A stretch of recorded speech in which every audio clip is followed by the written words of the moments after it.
Hi peeps! I'm here at Takunan. Ako ipakita sa inyo na view of farm. Then I'm going to Barangay Talandang.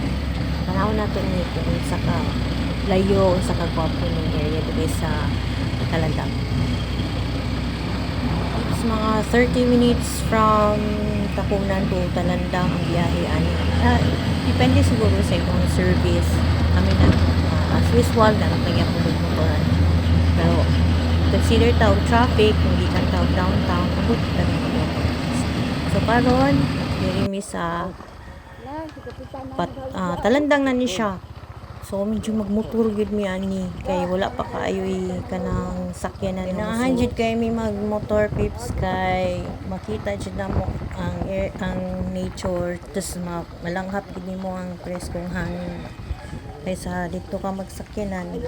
Tapos enjoy pod kay pips ba ma-feel mo adventure gid man kanang maglisod-lisod ka, agi mo glubak, katawa-katawa mo.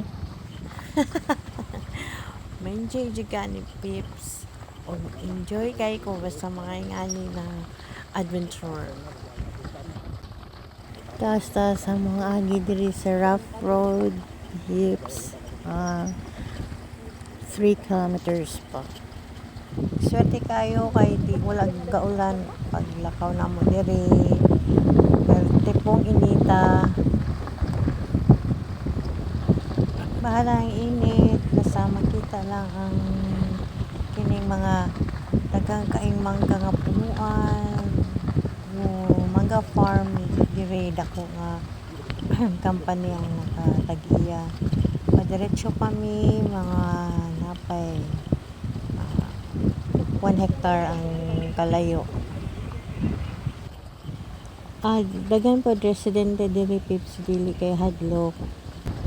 Rulol nami sa area nga matanawon. Kaya excited nami.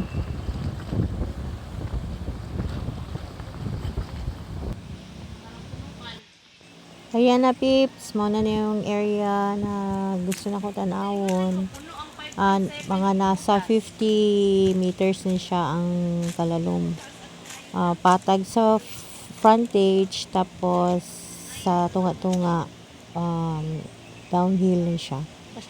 So sa baba, makita niyo daghang mga tanom diri siya.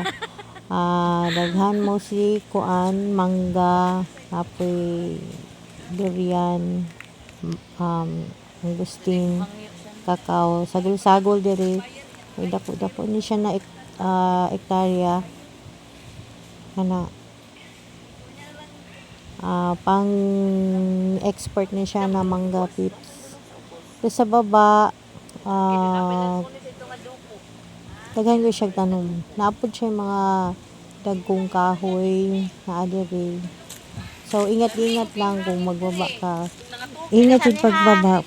Kung ako mo anak ko ni hagdanan para di ko maglisod baba. Thank you for watching.